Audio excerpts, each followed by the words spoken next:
Hello everyone, स्वागत है आपका इकरा फिजिक्स में। थंबनेल के अंदर कुछ चेंजेस दिख रहे होंगे। अब हम जेईई मेंस और एडवांस के साथ साथ नीट की तैयारी भी करेंगे और लेक्चर बिल्कुल सेम होने वाले हैं, है ना। तो कल का पेपर देखते हुए थोड़े बहुत चेंजेस करने पड़े, ठीक है, चलो, है ना। अब मेरा काम कम हो गया, नीट के लिए अलग से बैच निकालने की ज़रूरत नहीं है ना, इसी में ही काम हो जाएगा। चलिए, तो बेसिकली हम क्या पढ़ रहे थे, हम इलेक्ट्रोस्टैट्स पढ़ रहे थे और लास्ट लेक्चर में हमने कुछ फॉर्मूले डिराइव किए थे regarding hollow sphere, solid sphere, hollow cylinder, solid cylinder, इनकी वजह से इलेक्ट्रिक फील्ड इनसाइड पॉइंट पे, आउटसाइड पॉइंट पे, उससे रिलेटेड कुछ न्यूमेरिकल्स बनते हैं जिनको देखते हैं, और कुछ जेईई एडवांस के सवाल भी देखेंगे, हो सकता है अगले साल नीट में आ जाए, है ना। तो बिल्कुल बेसिक से लेके एडवांस तक सारे सवाल जो भी उन कॉन्सेप्ट्स के ऊपर बनते हैं वो सारे देखेंगे। सबसे पहले फटाफट रिवाइज कर लेते हैं कि लास्ट लेक्चर में हमने क्या पढ़ा था। मतलब जो ऑब्वियस ही बातें हैं, जैसे चार्ज रॉड हो गई, थिन प्लेट हो गई, इनके बारे में नहीं, सिर्फ स्फीयर और जो सॉलिड जो सिलेंडर्स हैं उनके बारे में डिस्कशन कर लेते हैं। सबसे पहला हमने डिस्कशन किया था, वो किया था हॉलो सिलेंडर। हॉलो सिलेंडर क्या है? Hollow sphere. हॉलो स्फीयर के लिए दो केसेस पढ़े थे हमने, inside, outside. Inside hollow sphere basically इसको हम शेल भी बोलते हैं, अंदर कोई चार्ज नहीं होता तो इलेक्ट्रिक फील्ड होती है जीरो। आउटसाइड पॉइंट के लिए K Q by R square. Basically outside point के लिए हम क्या बात मानते हैं, सारा चार्ज सेंटर पे मान लो और पॉइंट चार्ज की वजह से हमारे पास इलेक्ट्रिक फील्ड निकाल लो, सेम फॉर्मूला हमारे पास निकल के आता है। फिर हमने पढ़ा था सॉलिड स्फीयर।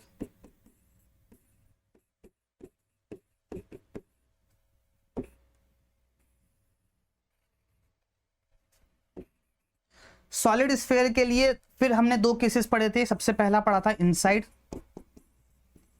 दूसरा पढ़ा था आउटसाइड। इनसाइड के लिए K Q R divided by capital R का क्यूब।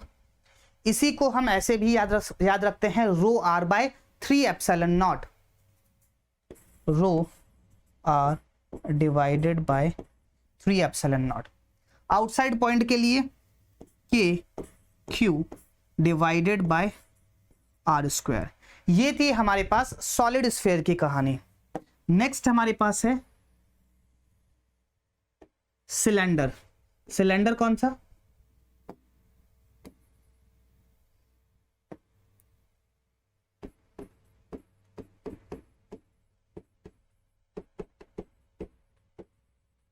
Hollow cylinder. एक सेकेंड। हॉलो सिलेंडर के लिए अगेन हमने दो केसेस पढ़े थे, एक इनसाइड और एक आउटसाइड। इनसाइड तो हमारे पास इलेक्ट्रिक फील्ड जीरो होगी क्योंकि गॉसियन सरफेस के अंदर कोई भी चार्ज नहीं आएगा। और आउटसाइड के लिए क्या फॉर्मूला निकल के आता था, sigma R divided by epsilon naught R. फिर हमने पढ़ा था सॉलिड सिलेंडर। सॉलिड सिलेंडर के अंदर हमने दो केसेस पढ़े थे, इनसाइड एंड आउटसाइड। इनसाइड के लिए rho are divided by 2 epsilon naught, ये हमारे पास इलेक्ट्रिक फील्ड आई थी। और आउटसाइड के लिए rho are square divided by 2 epsilon naught into R, ये हमारे पास इलेक्ट्रिक फील्ड आई थी। कोई चाहे तो इसका स्क्रीनशॉट ले सकता है। मोटी मोटी बात हमारे पास यही थी। अब अगर किसी को सिर्फ और सिर्फ स्फीयर याद है तो ये वो फटाफट डिराइव कर सकता है। किस तरीके से, फटाफट देखेंगे। सबसे पहले हम बात करते हैं हॉलो सिलेंडर के लिए। अच्छा, ये जो बात मैं बोल रहा हूं कि फटाफट डिराइव कर सकता है, ये जेईई वाले बच्चों के लिए है। नीट वाले बच्चों को इतना टाइम नहीं मिलता कि वो फॉर्मूला डिराइव कर सके, इसीलिए उसको याद रखना पड़ेगा, है ना। तो क्योंकि हमारे पास टाइम बहुत कम रहता है, तो अगर इसको डिराइव करने जाओगे तो सवाल सॉल्व नहीं होगा। तो इसीलिए नीट वाले बच्चे इसको याद रखिए, और जेईई वाले बच्चों के पास अगर याद नहीं हो रहा है तो क्या करो, फटाफट डिराइव कर लो। किस तरीके से डिराइव करोगे? सबसे पहले हॉलो सिलेंडर। हॉलो सिलेंडर बोले तो सारा चार्ज जो मेरा होगा वो सरफेस के ऊपर होगा कुछ इस तरीके से। आउटसाइड पॉइंट के लिए मैं क्या करूंगा, एक गॉसियन सरफेस मानूंगा। इसकी रेडियस है कैपिटल आर और ये जो गॉसियन सरफेस है इसकी रेडियस है स्मॉल आर। तो क्या लिखूंगा, Q inside divided by epsilon naught it is equals to E into integration of DS, बोलते हो ई इनटू जो हमारे पास गॉसियन सरफेस है उसका curve surface area. Curve surface area क्यों? क्योंकि इससे जो फ्लक्स होगा वो होगा जीरो। सिमिलरली नीचे वाली सरफेस होगी उससे जो फ्लक्स होगा वो होगा जीरो। तो E into 2 pi R into L. Q inside को मैं क्या लिख सकता हूं, sigma into 2 pi capital R into L. Yes और नो? क्यों ऐसा लिखा? क्योंकि चार्ज जो है मेरे पास वो सरफेस के ऊपर है, कर्व सरफेस के ऊपर है। क्यों? क्योंकि मेरे पास हॉलो सिलेंडर है। तो 2 पाई से 2 पाई गया, एल से एल गया, इलेक्ट्रिक फील्ड की वैल्यू आई, ऊपर बचा सिग्मा आर, नीचे बचा एप्सिलॉन नॉट और ये स्मॉल आर। तो क्या यही फॉर्मूला हमारे पास निकल के आया था, sigma R divided by epsilon naught R. और इनसाइड पॉइंट के लिए तो जीरो ही होगी। क्यों? क्योंकि अंदर की तरफ जो गॉसियन सरफेस बनेगी उसके इनसाइड कोई भी चार्ज नहीं आएगा। सिमिलरली अगर मैं सॉलिड सिलेंडर की बात करूं तो सॉलिड सिलेंडर के लिए जो मेरे पास चार्ज होगा वो पूरे वॉल्यूम के अंदर होगा। फॉर एग्जाम्पल मैंने ये गॉसियन सरफेस मानी, तो ये मेरी गॉसियन सरफेस, इसकी रेडियस स्मॉल आर, इसकी रेडियस जो सिलेंडर है उसकी रेडियस कैपिटल आर। यस और नो? तो फटाफट लिखेंगे क्यू इनसाइड। क्यू इनसाइड बोले तो रो इनटू, बेसिकली सिलेंडर बन रहा है तो पाई आर स्क्वायर एल, तो pi capital R square L divided by epsilon naught. ये मैंने क्या लिखा, Q inside it is equals to E into, यहां पे हमेशा ध्यान रखना कि किसका एरिया आएगा, ये एरिया आएगा गॉसियन सरफेस का। अगेन वही बात, ऊपर वाली सरफेस और नीचे वाली सरफेस से तो फ्लक्स कितना हो जाएगा, जीरो। सिर्फ और सिर्फ कर्व सरफेस एरिया से फ्लक्स पास होगा तो 2 पाई आर इंटू एल। तो एक पाई से ये पाई गया, ये एल से ये एल गया, तो इलेक्ट्रिक फील्ड की वैल्यू कितनी आई, rho are square divided by 2 epsilon naught into R. क्या यही आई थी हमारे पास आउटसाइड पॉइंट के लिए, rho are square divided by 2 epsilon naught into R. Similarly अगर मैं अंदर वाले पॉइंट के लिए बात करूं तो ये मेरे पास कैपिटल आर है, अंदर मैं गॉसियन सरफेस कुछ इस तरीके से मानूंगा, इसकी रेडियस मेरे पास स्मॉल आर है। तो इसके लिए जब लिखूंगा Q inside divided by epsilon naught it is equals to E into ये जो गॉसियन सरफेस है इसका curve surface area which is 2 pi R L. Q inside बोले तो इस गॉसियन सरफेस के अंदर कितना मेरे पास चार्ज है, तो इसकी मेरे पास वॉल्यूम चार्ज डेंसिटी है रो, इसका वॉल्यूम हो जाएगा pi R square into L divided by epsilon naught it is equals to E into 2 pi R L. तो एक एल से ये एल गया, ये पाई से ये पाई गया, ठीक है, तो और एक आर से ये आर गया, तो इलेक्ट्रिक फील्ड मेरे पास कितनी हो जाएगी, rho by 2 epsilon naught into R. तो क्या हमारे पास इलेक्ट्रिक फील्ड यही आई थी, rho are by 2 epsilon naught. तो जेई वाले बच्चे फटाफट इसको डिराइव कर सकते हैं, है ना। ये तो फिर भी मैंने स्टेप वाइज लिखा है, छोटे छोटे स्टेप लिखे हैं, तो क्या ये आप थोड़ी लिखने बैठोगे, फटाफट ये लिखोगे और डायरेक्ट यहाँ पे आओगे, है ना। बात समझ आई? तो जेई वाले बच्चे फटाफट डिराइव कर सकते हैं, नीट वाले बच्चे बेसिकली अगर आपको याद हो जाए तो ज्यादा बेटर है, वरना आप भी डिराइव कर सकते हो स्टेप खा खा के, है ना। दिमाग में डायग्राम बना लो, डायग्राम मत बनाओ, डायग्राम दिमाग में बना लो, तो फटाफट चीजों को सोच सकते हो और समझ सकते हो। I hope these things are clear to you. अब इसके बेसिस पे कुछ अच्छे अच्छे सवाल बनते हैं, उन सवालों को देखते हैं। जेईई एडवांस के भी सवाल देखेंगे काफी। चलिए स्टार्ट करते हैं। सबसे पहला सवाल हमारे पास क्या है, पहला सवाल ही जेईई एडवांस का है, 2014 में आ रखा है। क्या सवाल है, सवाल को बिल्कुल इत्मीनान से पढ़ेंगे। Charges Q, 2Q and 4Q are uniformly distributed in 3 dielectric solid sphere। Sir ये डाइलेक्ट्रिक क्या है, डाइलेक्ट्रिक का मतलब है नॉन कंडक्टिंग। डाइलेक्ट्रिक का मतलब क्या है, non conducting. Solid spheres 1, 2 and 3 of radius r by 2, r and 2r as shown in figure. If magnitude of the electric fields at point P at a distance r from the center of spheres 1, 2 and 3 are E1, E2 and E3 respectively, then E1, E2 और E3 के बीच में relation क्या होगा। मुझसे सवाल में ये बात पूछी है। सिंपल सा फंडा, मेरे पास 3 स्फेयर्स है, इसकी रेडियस r by 2, इसकी रेडियस r और इसकी रेडियस 2r। इसके ऊपर चार्ज है q, इसके ऊपर 2q और इसके ऊपर 4q। और कैसे स्फीयर्स दे रखे हैं? सारे सॉलिड स्फीयर्स है। तो मुझसे सवाल में ये बात पूछी है कि इसके सेंटर से r डिस्टेंस दूर, इसके सेंटर से r डिस्टेंस दूर और इसके सेंटर से r डिस्टेंस दूर, अगर इलेक्ट्रिक फील्ड E1 E2 और E3 है तो इन तीनों के बीच में रिलेशन निकालो। तो सिंपल सा फंडा, सबसे पहले E1 की हम बात करते हैं।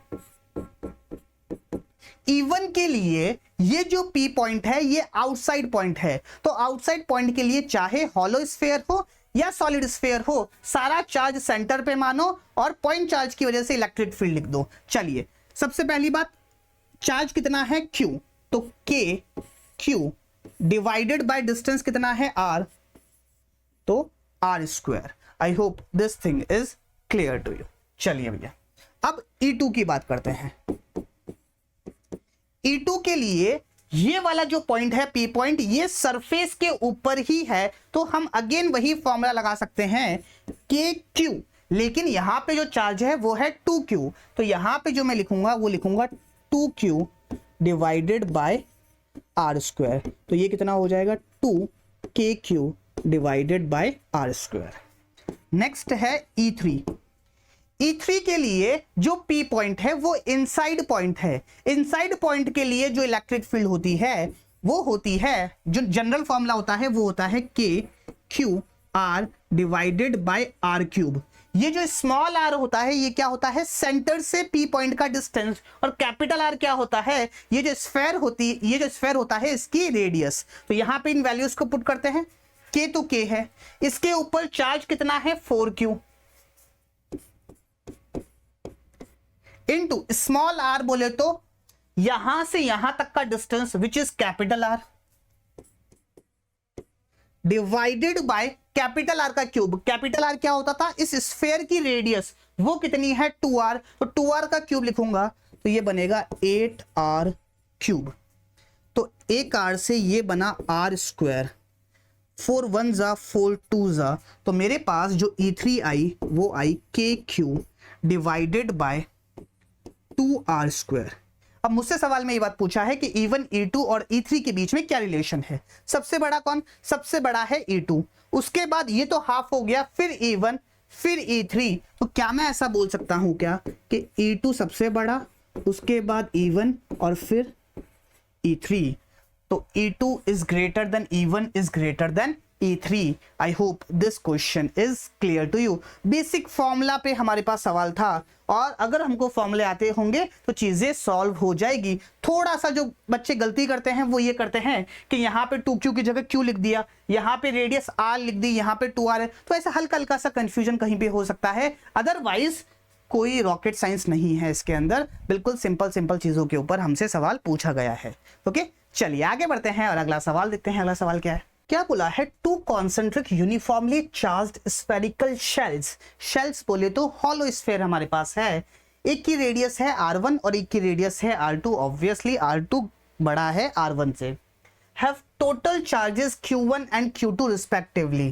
कहने का मतलब क्या हुआ कि इसके ऊपर जो टोटल चार्ज है वो है Q1 और इसके ऊपर जो टोटल चार्ज है वो है Q2। Derive an expression of the electric field as a function of R for following positions. Following positions के लिए हमको इलेक्ट्रिक फील्ड निकालनी है। सबसे पहली पोजीशन क्या है? R की वैल्यू R1 से छोटी है। कहने का मतलब क्या हुआ कि हमारा जो पॉइंट है वो इनसाइड फर्स्ट स्फीयर है। लेट्स से ये हमारा P पॉइंट है और P पॉइंट के ऊपर मुझे निकालनी है electric field. I hope this thing is clear to you. और ये जो डिस्टेंस है ये है R फर्स्ट केस के लिए। ठीक है भैया, अब बात को जरा गौर से समझो। अगर मुझे इलेक्ट्रिक फील्ड निकालनी है तो सबसे पहले Q1 की वजह से, जो ये हमारा स्फेरिकल शेल है, इसकी वजह से इस पॉइंट के ऊपर इलेक्ट्रिक फील्ड कितनी होगी? 0। क्यों? क्योंकि इनसाइड पॉइंट के लिए स्फेरिकल शेल की वजह से इलेक्ट्रिक फील्ड होती है 0। सिमिलरली Q2 की वजह से, जो Q2 वाला स्फेरिकल शेल है, इसकी वजह से कितनी होगी? इसके लिए भी ये इनसाइड पॉइंट है, तो इसकी वजह से भी हमारे पास जो इलेक्ट्रिक फील्ड आएगी वो आएगी 0। आप इसको इस तरीके से भी सोच सकते हो कि अगर मैं इस पॉइंट से पास होती हुई एक गॉसियन सरफेस कुछ इस तरीके से बनाता हूं तो उस गॉसियन सरफेस के अंदर कोई चार्ज नहीं आएगा, और अगर कोई चार्ज नहीं आएगा तो हमारे पास इलेक्ट्रिक फील्ड हो जाएगी जीरो। तो फर्स्ट केस के लिए तो हमारे पास जो इलेक्ट्रिक फील्ड आएगी वो आएगी जीरो। सेकंड केस की बात करते हैं। सेकंड केस क्या बोला है, R की वैल्यू R1 से बड़ी है और R2 से छोटी है, मतलब इसके तो बाहर और इसके अंदर, मतलब पॉइंट कहीं यहां पे होगा। This is my second point, और लेट्स से ये हमारे पास R है, यस और नो, सेकंड पॉइंट के लिए। अब अगर आप गौर से देखो तो सेकंड वाला जो चार्ज है Q2 चार्ज, इसके लिए तो ये अंदर वाला पॉइंट है, और स्फेरिकल शेल के लिए अंदर वाले पॉइंट के ऊपर इलेक्ट्रिक फील्ड होती है जीरो। तो ये जो बाहर वाला मेरे पास स्फेरिकल शेल है, इसकी वजह से इस पॉइंट के ऊपर कोई इलेक्ट्रिक फील्ड नहीं आएगी। लेकिन ये जो अंदर वाला स्फेरिकल शेल है, इसके लिए ये जो पॉइंट है ये आउटसाइड पॉइंट है, तो इस पॉइंट के ऊपर एक इलेक्ट्रिक फील्ड आएगी जिसका डायरेक्शन मेरे पास ये होगा, और इस इलेक्ट्रिक फील्ड का जो मैग्नीट्यूड होगा वो कितना होगा, E2 अगर मैं बोलूं तो ये कितना होगा मैग्नीट्यूड। आउटसाइड पॉइंट के लिए सारा चार्ज सेंटर पे मान लो KQ1 divided by R square. I hope this thing is clear to you. ये डिस्टेंस कितना है, R है, तो KQ1 divided by R square, बाहर वाले की वजह से हो जाएगी जीरो। चलिए थर्ड पॉइंट। थर्ड पॉइंट क्या है, R2 से बड़ा है, मतलब जो थर्ड पॉइंट है वो कहीं यहां पे है, और ये हमारे पास R है। तो ये जो पॉइंट है P पॉइंट, ये पॉइंट दोनों शेल्स के लिए आउटसाइड पॉइंट है, तो दोनों की वजह से जो इलेक्ट्रिक फील्ड का डायरेक्शन आएगा वो सेम ही आएगा। Let's say this is E1 and this is E2। तो सिंपली इनको एल्जेब्रिकली ऐड कर दो, तो जो मेरे पास नेट इलेक्ट्रिक फील्ड आएगी वो कितनी आएगी। सबसे पहले Q1 जो स्फेरिकल शेल है, इसकी वजह से ये आउटसाइड पॉइंट है, तो KQ1 bye R square plus इस Q2 की वजह से again KQ2 divided by R square. तो आप इसको ऐसे लिख सकते हो K by R square into Q1 plus Q2। This would be the net electric field for the outside point. I hope this question is clear to you. Okay? चलिए आगे बढ़ते हैं और अगला सवाल देखते हैं। अगला सवाल क्या है, क्या बोला है, अच्छा सवाल है। मतलब जी एडवांस है ना, मेजरली क्या करता है कि वो आपको यूनिफॉर्म में नहीं जाता, नॉन यूनिफॉर्म सेक्शन में जाता है। तो ये एक सवाल आपके नॉन यूनिफॉर्म सेक्शन को स्ट्रॉन्ग करेगा। क्या बोला है, सवाल को समझने की कोशिश करेंगे। A sphere of radius r has charge density given by rho is equals to rho naught 1 minus nr divided by 3r। कहने का मतलब क्या हुआ कि मेरे पास क्या है कि एक स्फीयर है। लेट्स से हमने एक स्फीयर बना लिया कुछ इस तरीके से, मेरे पास इस तरीके से स्फीयर है, और क्या बोला है कि ये यूनिफॉर्म स्फीयर नहीं है, नॉन यूनिफॉर्म स्फीयर है। सर कहां बोला, बोला नहीं, लेकिन समझना पड़ेगा कैसे। अगर यूनिफॉर्म स्फीयर होता तो क्या इसकी जो डेंसिटी है, वॉल्यूम चार्ज डेंसिटी, क्या वो कांस्टेंट होती। बिल्कुल सही बात। लेकिन यहां पे वॉल्यूम चार्ज डेंसिटी कांस्टेंट नहीं है, स्मॉल r के साथ वेरी कर रही है, और स्मॉल r क्या है, इसके सेंटर से डिस्टेंस। मतलब जैसे जैसे डिस्टेंस चेंज हो रहा है डेंसिटी चेंज हो रही है। इसका मतलब क्या हुआ कि ये जो सवाल है ये वेरिएबल डेंसिटी का सवाल है, मतलब डेंसिटी हमारे पास कांस्टेंट नहीं है, मतलब नॉन यूनिफॉर्म चार्ज डिस्ट्रीब्यूशन का सवाल है। किसका सवाल है, नॉन यूनिफॉर्म चार्ज डिस्ट्रीब्यूशन। चलिए तो कोई बात नहीं, हम तो सब कर लेंगे, सब आता है हमको। ठीक है भैया, आगे क्या बात बोली है, r is the distance from the centre of this sphere for a spherical Gaussian surface of radius r। क्या बोला है कि मैंने एक गॉसियन सरफेस बनाई और इत्तेफाकन उसकी भी रेडियस आर है, मतलब जो गॉसियन सरफेस है वो इसकी बाउंड्री है, इस स्फीयर की जो बाउंड्री है वही मेरे पास इस स्फीयर के लिए गॉसियन सरफेस है। I hope this thing is clear to you. Centered at the center of the sphere, the flux is zero. Find the value of n. अब क्या बात बोली कि इसने क्या किया, एक गॉसियन सरफेस बनाई कुछ इस तरीके से, सॉरी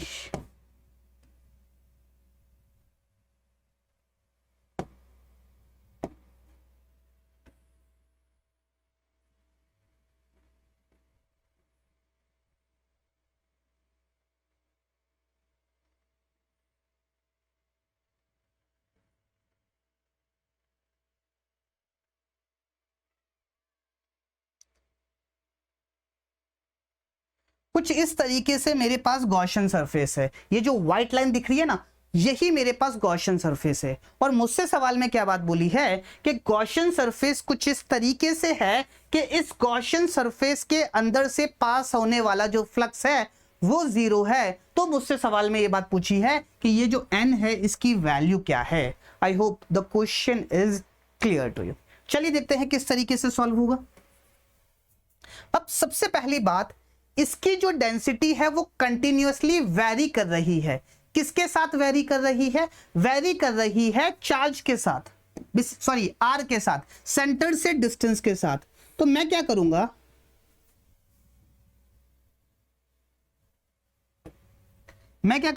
इसके सेंटर से स्मॉल आर डिस्टेंस दूर जाके एक पतला सा dr थिकनेस का स्फीयर मानूंगा। इसकी जो थिकनेस होगी वो कितनी होगी? dr। एक स्फेरिकल शेल माना सेंटर से r डिस्टेंस दूर जाके। ऐसा क्यों माना? क्योंकि हम ये बात अज्यूम करके चलेंगे कि ये जो छोटी सी पतली सी थिकनेस है इसके अंदर जो डेंसिटी है वो कांस्टेंट है। अगर ये डेंसिटी कांस्टेंट है तो क्या मैं ऐसा बोल सकता हूं क्या कि इसका जो छोटा सा वॉल्यूम होगा जिसको मैं dv बोल रहा हूं, dv क्या है? Small volume of elemental shell. ठीक है, ये dv मेरे पास कितना होगा? जब भी हमको एलिमेंट का वॉल्यूम लिखना हो तो हम कैसे लिखते हैं? Area into thickness. ये मेरे पास स्फेरिकल शेल है तो इसका एरिया कितना हो जाएगा? 4 pi R square into thickness कितनी है? dr। ये मेरे पास इस स्फेरिकल शेल का वॉल्यूम हो गया। अब अगर मुझे चार्ज लिखना है dq,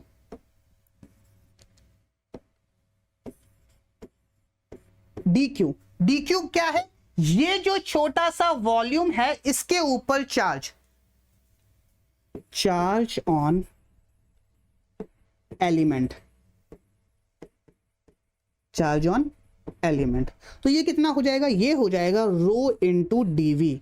इस छोटे से एलिमेंट के लिए मैं ये बात मान सकता हूं कि डेंसिटी मेरे पास कांस्टेंट है तो मैंने लिख दिया density into volume. That's how we define छोटा सा चार्ज। यस और नो? बिल्कुल सही बात। अब डेंसिटी क्या है? It is rho naught 1 minus N R divided by 3r। ये हमारे पास डेंसिटी आई और वॉल्यूम कितना आया? 4 pi R square into dr। ये हमारे पास छोटा सा चार्ज आया dq। अब ऐसे अगर मुझे टोटल चार्ज निकालना है तो ऐसे छोटे छोटे एलिमेंट में मानता जाऊंगा। सबसे पहला एलिमेंट मानूंगा r इक्वल्स टू 0 पे और लास्ट एलिमेंट मानूंगा मैं r equals to capital R पे। तो क्या मेरे पास टोटल चार्ज आ जाएगा? बिल्कुल आ जाएगा। तो मेरे पास जो टोटल चार्ज आएगा वो आएगा integration of dq which is equals to rho naught 1 minus N R divided by 3r into 4 pi R square dr। इसका इंटीग्रेशन, क्या क्या इंटीग्रेशन से बाहर आ जाएगा? रो नॉट इंटीग्रेशन से बाहर, 4 पाई इंटीग्रेशन से बाहर, ये आर स्क्वायर अंदर मल्टीप्लाई हो जाएगा तो ये बनेगा R square minus N, R square वापस मल्टीप्लाई होगा तो ये बनेगा R cube divided by 3r into dr, और यहां पे आ जाएगा इंटीग्रेशन कहां से लेके कहां तक, 0 से लेके कैपिटल R तक। तो ये कितना आ जाएगा, rho naught into 4 pi R square का इंटीग्रेशन क्या होगा, r cube by 3 minus r cube का इंटीग्रेशन क्या हो जाएगा, r की पावर 4 डिवाइडेड बाय 4 लिखूंगा तो 4 3 मेरे पास हो जाएगा 12 r, 0 से लेके कैपिटल R।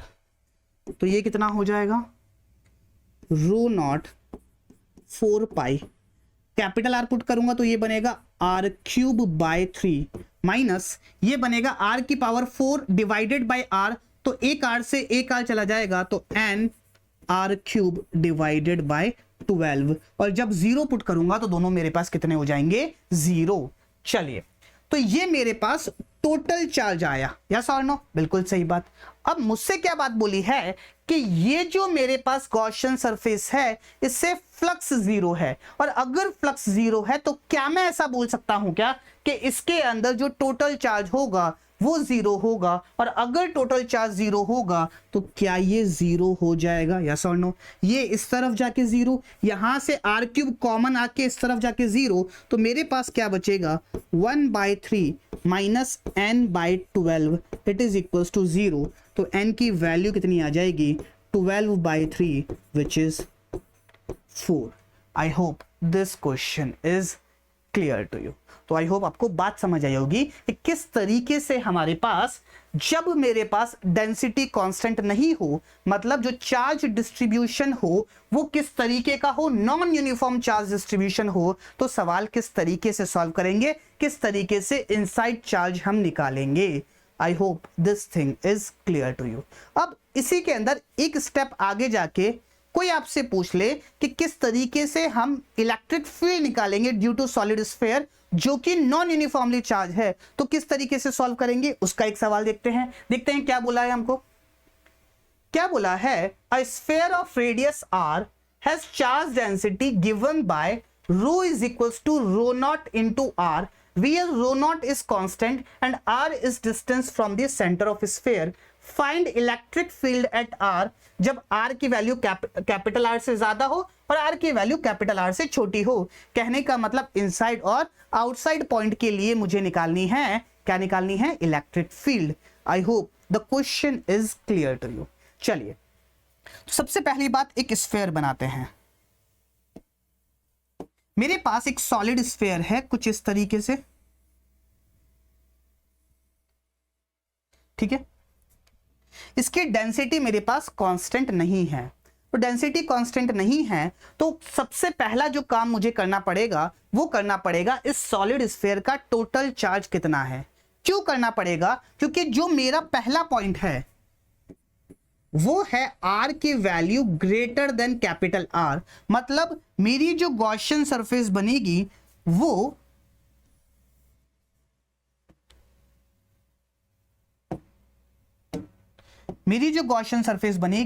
वो कुछ इस तरीके से बनेगी, यस और नो।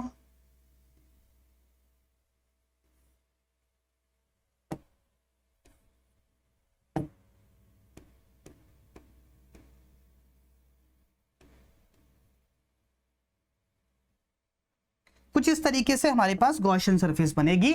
आउटसाइड पॉइंट के लिए यहां से जो डिस्टेंस है वो है r, इसकी रेडियस मुझे गिवन में है वो है कैपिटल R, और क्या बात गिवन में है, इसकी जो डेंसिटी है वो है rho. I hope this thing is clear to you. और ये जो रो है ये कांस्टेंट नहीं है, r के साथ चेंज हो रही है। जैसे जैसे r बढ़ रहा है वैसे वैसे डेंसिटी भी मेरे पास बढ़ रही है। अब बात समझो, this is my Gaussian surface. अब जब मैं गॉस लॉ लगाऊंगा तो उसके लिए मुझे लिखना पड़ेगा Q इनसाइड। तो क्या मैं Q इनसाइड लिख सकता हूं क्या, तो Q इनसाइड लिखने के लिए जो हमने पहला वाला सवाल किया था ना, एग्जैक्टली वैसे ही हम Q इनसाइड लिखेंगे। तो क्या करेंगे, Q इनसाइड के लिए टोटल चार्ज ये क्या होगा, इंटीग्रेशन ऑफ dq। थोड़ा मतलब वो तो मैंने पहली बार बताया था इसीलिए स्टेप वाइज बताया था, अब क्या हम थोड़ा जल्दी लिख सकते हैं। इंटीग्रेशन ऑफ dq क्या हो जाएगा, इंटीग्रेशन ऑफ रो dv, और dv को मैं क्या लिख सकता हूं, रो तो रो है, रो क्या है, रो नॉट इंटू आर। डीवी बोले तो जो हम छोटा सा एलिमेंट मानेंगे उसका वॉल्यूम। वॉल्यूम कैसे लिखता हूं, एरिया इंटू लेंथ, यस और नो। तो एरिया कितना हो जाएगा, एरिया मेरे पास हो जाएगा 4 pi R square into D R, yes और नो। तो ये स्टेप डायरेक्टली लिखना आना चाहिए, धीरे धीरे प्रैक्टिस के साथ हो जाएगा, डोंट वरी अगर फर्स्ट टाइम में नहीं आता, स्टेप बाय स्टेप चलो, अभी टाइम है अपने पास। जैसे जैसे सवाल सॉल्व करते जाओगे वैसे वैसे यहाँ पे डायरेक्टली पहुंच पाओगे। बाकी समझ में आपको आ ही गया होगा मैंने क्या किया है। चलिए, तो क्यू इनसाइड मेरे पास कितना होगा, अच्छा इसकी लिमिट कहां से कहां तक होगी, 0 से लेके कैपिटल आर तक। क्यों, क्योंकि ये जो पूरा स्फीयर है यही मेरे पास क्यू इनसाइड है। चलिए क्या क्या बाहर आ जाएगा, रो नॉट बाहर, 4 पाई बाहर, integration of R cube D R 0 से लेके कैपिटल आर, तो 4 पाई रो नॉट,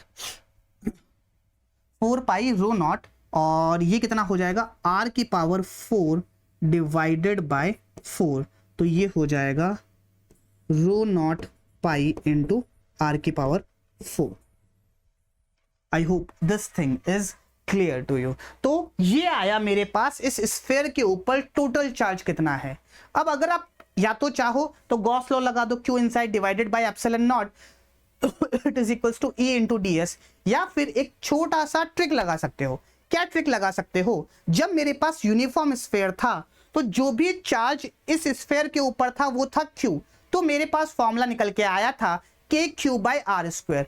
अब जो टोटल चार्ज है वो इतना है, तो फॉर्मूला क्या हो जाएगा, के इंटू इतना डिवाइडेड बाय आर स्क्वायर। तो जो मेरे पास इलेक्ट्रिक फील्ड आएगी वो आएगी K Q inside divided by sorry small R का स्क्वायर, स्मॉल आर का स्क्वायर। तो ये कितना आ जाएगा, K rho naught pi R की power 4 divided by R square. I hope this thing is clear to you. बात समझ आई, तो इस तरीके से आप चीजों को सोच सकते हो और समझ सकते हो। चलिए, तो ये था हमारे पास आउटसाइड पॉइंट के लिए। अब सेम काम हम करेंगे इनसाइड पॉइंट के लिए।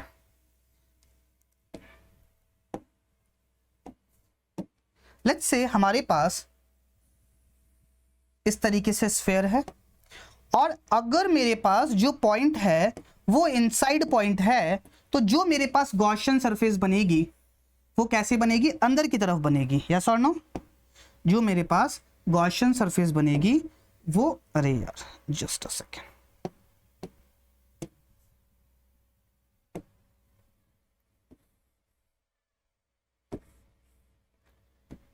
अरे तो ये डिजिटल चीजें ना बड़ी गंदी है यार, समझ में नहीं आता कि कैसे क्या करना है, कब क्या हो जाएगा। चलो हम थोड़ा जुगाड़ लगाते हैं। चलिए, ये इस तरीके से हमारे पास गॉसियन सरफेस बनेगी। इसकी रेडियस कितनी है, इसकी रेडियस हमारे पास है आर, यहां से बस कुछ ज्यादा ही दिक्कत आ रही है। चलिए, ये है मेरे पास स्मॉल आर, इसकी रेडियस है मेरे पास कैपिटल आर। चलिए, अब इस पॉइंट के ऊपर मुझे इलेक्ट्रिक फील्ड निकालनी है। तो सबसे पहली बात, इसको मैं दो हिस्सों में तोड़ूंगा। ये जो बाहर वाला हिस्सा है, इस वाले हिस्से की वजह से तो अंदर की तरफ कोई इलेक्ट्रिक फील्ड नहीं आएगी। क्यों? क्योंकि it will act as a spherical shell. Spherical shell के अंदर वाले पॉइंट के ऊपर इलेक्ट्रिक फील्ड होती है 0। I hope this thing is clear to you. तो अब ये जो मेरे पास आर रेडियस का सॉलिड स्फीयर बना, इसकी वजह से इलेक्ट्रिक फील्ड निकालनी है मुझे इसी पॉइंट के ऊपर, मतलब सरफेस के ऊपर। तो मैं क्या करूंगा, सबसे पहली बात ये इसका चार्ज लिखूंगा। लेट्स से इसका चार्ज है मेरे पास q डैश। अब आप यूनिटरी मेथड नहीं लगा सकते, यूनिटरी मेथड सिर्फ और सिर्फ यूनिफॉर्म के लिए लगा सकते हो। क्यों लगा सकते हो? क्योंकि यूनिफॉर्म जब मेरे पास चार्ज डिस्ट्रीब्यूशन होगा तो बराबर बराबर वॉल्यूम पे बराबर बराबर चार्ज होगा। यहाँ पे बराबर बराबर वॉल्यूम पे बराबर बराबर चार्ज नहीं है, इसीलिए आप यूनिटरी मेथड नहीं लगा सकते। सर तो क्या करेंगे? तो इंटीग्रेशन, वही तो हमने किया है भैया। पूरे स्फीयर का चार्ज कैसे निकाला था? हमने इंटीग्रेशन किया था 0 से लेके कैपिटल आर तक। यहां पे इंटीग्रेशन कहां से कर देंगे? 0 से लेके स्मॉल आर तक। तो ये जो छोटा स्फीयर बना स्मॉल आर रेडियस का, इसका चार्ज निकल जाएगा। यस और नो? बिल्कुल सही बात। तो q डैश मेरे पास कितना हो जाएगा? क्यू डैश हो जाएगा रो इंटू डी वी का इंटीग्रेशन। रो कितना है, रो तो मेरे पास रो नॉट इंटू आर है, डीवी कितना हो जाएगा 4 pi R square into D R, zero से लेके स्मॉल आर। तो ये 4 पाई इंटू रो नॉट बाहर, आर क्यूब का इंटीग्रेशन हो जाएगा आर की power 4 divided by 4, upper limit small R रहेगी तो आर की पावर 4 डिवाइडेड बाय 4। तो ये 4 से ये 4 गया और ये कितना हो जाएगा rho naught into pi into R की पावर 4। डायरेक्ट भी लिख सकते थे, अरे चेंज क्या हुआ है, स्मॉल आर की जगह कैपिटल आर हुआ है, बाकी सारी चीजें तो हमारे पास सेम ही है। तो डायरेक्टली पिछले वाले फॉर्मूले के अंदर आप कैपिटल आर की जगह स्मॉल आर लिख सकते थे। चलिए अब मुझे लिखनी है इलेक्ट्रिक फील्ड, तो इसके लिए ये तो सरफेस वाला पॉइंट है, और अगर सरफेस वाला पॉइंट है तो इलेक्ट्रिक फील्ड कितनी हो जाएगी K Q dash divided by R square. तो K rho naught pi R की power 4 divided by R square, तो ये कितना हो जाएगा K rho naught pi R square. I hope this thing is clear to you. आप इससे ये बात भी कह सकते हो कि inside the sphere electric field is directly proportional to R square and outside the sphere electric field is inversely proportional to R square. I hope this thing is clear to you. बात समझ आई? किसी को कोई दिक्कत हो तो comment section में पूछ सकता है। बात समझ आई? चलिए आगे बढ़ते हैं और अगला सवाल देखते हैं। अगला सवाल क्या है, क्या बोला है, a solid sphere with cavity with volume charge density rho find the electric field at point P. और बेसिकली मुझे ये बात बोल रखी है कि सबसे पहले केस में r is less than r1। कहने का मतलब क्या हुआ, सवाल को जरा गौर से समझेंगे कि मेरे पास सिचुएशन क्या है कि मेरे पास एक पूरा सॉलिड स्फीयर था r2 रेडियस का, उसके अंदर से मैंने क्या किया r1 रेडियस का सॉलिड स्फीयर बाहर निकाल लिया, तो बीच में मेरे पास खाली जगह बच गई। तो मुझसे सवाल में ये बात पूछी है कि ये जो पूरा हमारे पास स्ट्रक्चर बना, इसकी वजह से 3 पॉइंट्स के ऊपर मुझे इलेक्ट्रिक फील्ड निकालनी है, अंदर, यहां पे और यहां पे। तीनों पॉइंट समझ में आए? तो इन तीनों पॉइंट्स के ऊपर मुझे निकालनी है इलेक्ट्रिक फील्ड। चलिए तो सबसे पहली बात रेडियस लिख लेते हैं। किसकी रेडियस कौन सी है, ये है मेरे पास r1 और ये है मेरे पास r2। और क्या बात दे रखी है कि ये जो पूरा था ना, उसकी वॉल्यूम चार्ज डेंसिटी है rho. I hope this thing is clear to you. अब सबसे पहला पॉइंट क्या है, r is less than r1, और इसका मतलब क्या हुआ कि हमारा जो पॉइंट है वो इनसाइड है। फर्स्ट केस में हमारा जो पी पॉइंट है वो कहीं यहां पे है। अब मैं चाहूं तो इसको आपको पूरी तरीके से समझा सकता हूं क्या क्या चीजें हैं क्या क्या नहीं है, लेकिन आपको बेसिक सी बात, इसको देखते हुए क्या ऐसा नहीं लगता क्या कि अगर मैं कोई गॉसियन सरफेस इस पी पॉइंट से पास होने वाली बनाऊंगा तो उसके अंदर कोई चार्ज नहीं आएगा, और कोई चार्ज नहीं आएगा तो उसकी वजह से जो इलेक्ट्रिक फील्ड आएगी इस स्ट्रक्चर की वजह से पी पॉइंट के ऊपर वो आएगी 0। इसी चीज को मैं आपको एक और तरीके से समझाने का ट्राई करता हूं। कैसे? याद करो हमने एक सवाल किया था डिस्क वाला, जहां पे हमने सेम काम किया था, डिस्क के अंदर से कुछ वॉल्यूम बाहर निकाल लिया था। तो वहां पे हमने क्या किया था, प्लस मतलब कुछ एरिया बाहर निकाल लिया था, कुछ वॉल्यूम बाहर निकाल लिया था, प्लस सिग्मा और माइनस सिग्मा रख के चीजों को सॉल्व किया था। सेम काम हम यहां पे करेंगे कि इसको हम क्या बोल सकते हैं, इसको हम ऐसा बोल सकते हैं कि मेरे पास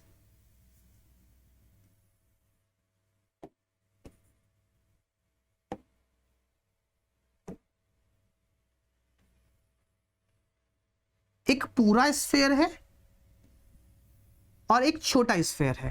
कहने का मतलब हमने क्या किया, ये जो खाली जगह है इसके अंदर रो डेंसिटी और माइनस रो डेंसिटी के 2 स्फीयर फिट किए। Rho minus rho will be 0, yes और नो? बिल्कुल सही बात। जैसे ही मैंने रो डेंसिटी का स्फीयर फिल किया तो ये पूरा स्फीयर बन गया, यस और नो? जिसकी रेडियस मेरे पास कितनी है, कैपिटल आर, सॉरी इसकी रेडियस है मेरे पास r2, और इसकी वॉल्यूम चार्ज डेंसिटी कितनी है, रो। और जब मैंने माइनस रो पुट किया तो ये वाला स्फीयर बना जिसकी रेडियस है मेरे पास R1 और इसकी वॉल्यूम चार्ज डेंसिटी कितनी है, माइनस रो। अब इसकी वजह से इस पॉइंट के ऊपर इलेक्ट्रिक फील्ड सिंपली क्या है कि इन दोनों की वजह से इस पॉइंट के ऊपर इलेक्ट्रिक फील्ड कहीं यहां पे, यस और नो, और इसकी वजह से इस पॉइंट के ऊपर electric field. I hope this thing is clear to you. बात समझ आई? इसमें कोई दिक्कत हो तो आप पूछ सकते हो। चलिए अब बात को जरा गौर से समझो कि ये हमारे पास P पॉइंट और ये हमारे पास P पॉइंट। सबसे पहली बात, इसके लिए जब मैं लिखूंगा तो क्या होती है electric field, rho small r divided by epsilon naught, yes और नो। तो अगर मैं इसको स्मॉल r बोल रहा हूं और इसको स्मॉल r बोल रहा हूं तो इस पॉइंट के ऊपर जो इलेक्ट्रिक फील्ड होगी वो होगी rho small r divided by 3 epsilon naught, yes और नो। और जब इसकी वजह से लिखूंगा तो क्या लिखूंगा, rho small r divided by 3 epsilon naught, और इन दोनों को जब ऐड करूंगा तो r माइनस r क्या हो जाएगा, 0। तो मेरे पास जो इलेक्ट्रिक फील्ड आएगी वो आएगी 0। एक तो ये तरीका है सोचने का। एक क्या तरीका है कि अगर मैं गॉसियन सरफेस बनाता हूं तो मेरे पास सिचुएशन क्या रहेगी कि अंदर कोई भी चार्ज नहीं आएगा, और अंदर चार्ज नहीं आएगा तो इलेक्ट्रिक फील्ड हो जाएगी 0। I hope this thing is clear to you. Okay, चलिए अब नेक्स्ट केस है हमारे पास r is greater than R2। कहने का मतलब जो मेरे पास पॉइंट है वो R2 से बड़ा है, मतलब इस स्फीयर के भी बाहर मेरे पास पॉइंट है। तो अब मेरे पास ये सिचुएशन ज्यादा यूजफुल रहेगी। किस तरीके से समझने की कोशिश करेंगे कि अब मैंने क्या किया, फटाफट बना लेते हैं। अब मेरे पास एक सॉलिड स्फीयर है कुछ इस तरीके से, बड़ा वाला, और एक छोटा वाला मेरे पास सॉलिड स्फीयर है। इसकी रेडियस मेरे पास कितनी है, इसकी रेडियस है R2, इसकी रेडियस है मेरे पास R1। इसके लिए माइनस रो, ये है रो। जो पॉइंट है मेरे पास वो आउटसाइड पॉइंट है। ये जो डिस्टेंस है ये है R, this is my P point, and ये जो डिस्टेंस है ये है R and this is my P point. Yes और नो? बिल्कुल सही बात। अब सबसे पहली बात कि इसके ऊपर कितना चार्ज है वो तो हमको पता है। कितना चार्ज है, रो इनटू इसके ऊपर जो चार्ज है इसको अगर मैं Q2 बोल रहा हूं तो ये आ जाएगा rho into 4/3 pi into R2 का क्यूब, यस और नो। और इसके ऊपर जो चार्ज होगा वो नेगेटिव होगा। लेट्स से उसको मैंने बोला Q1, तो ये कितना होगा, minus rho into 4/3 pi into R1 का क्यूब।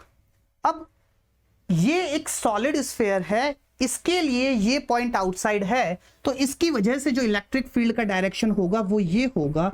लेट्स से इसको मैंने कहा E2, तो E2 मेरे पास कितना आएगा, K इंटू ये चार्ज कितना है Q2 divided by KQ2 divided bye ये जो डिस्टेंस है R, इसका स्क्वायर, यस और नो। और डायरेक्शन मेरे पास ये वाला डायरेक्शन आ जाएगा, यस और नो।